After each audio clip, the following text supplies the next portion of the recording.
Hi, this question is maximize erasure value. So you give an integer array and then you want to remove any duplicate value technically, because you want to keep the subarray to be unique, and you want to maximize the score every single time, and you can erase that one subarray. So okay, that doesn't matter.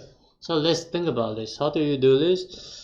The first thing is you want to make sure it's unique, right? So every single time you see the unique, it's going to be a hash set, like a set to keep on track whether or not this value has been used or not. So in this solution, you have using a slide pointer. Slide window solution. So I will have an I and I will have a J.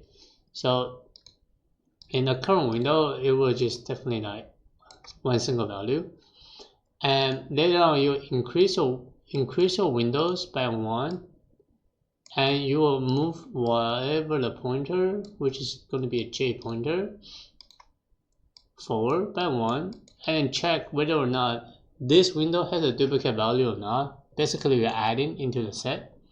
So you add into the set for the J pointer, and then when you are removing, let's move my J again to the next pointer. So it will be here. So J will be right here, and then J will be adding the 4 again, right, into the set, and then the set will say, oh, the 4 has been here. Why are you adding me? So I need to move my I right by 1, and then if that's the case, because this is a current window, I need to remove my I value in a set so that I know that this value is no longer being used, right? So I will move my I pointer and update my set, and then definitely every single windows you will have to maximize your result. So you will have a result for the maximum sum, and then you have the local sum to calculate whether or not this current sum is a maximum or not.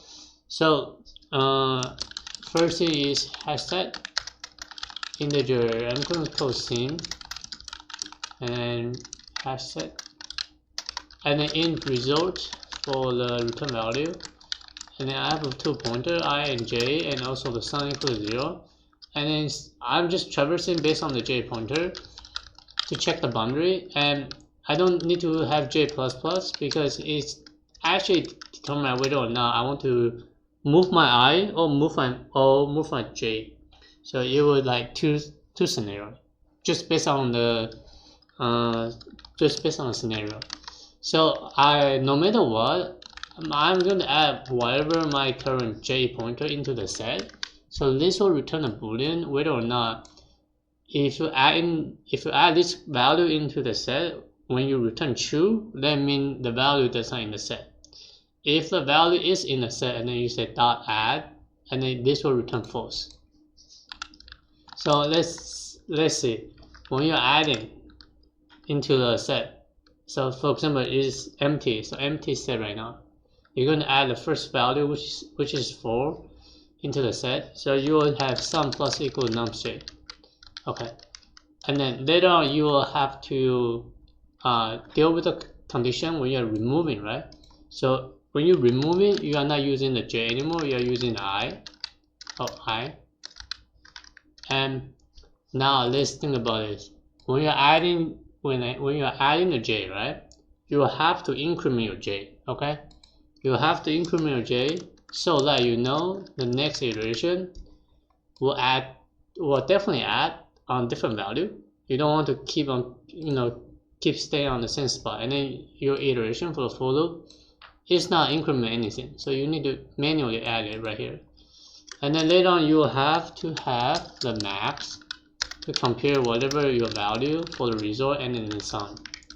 Okay, and when you are removing the sum, you will also need to increase your I pointer.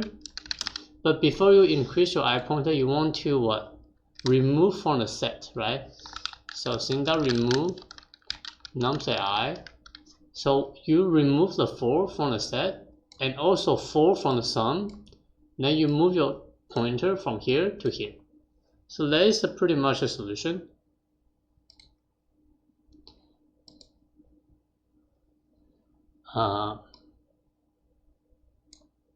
Yeah, it's passing. So space will be all of n. Time, this is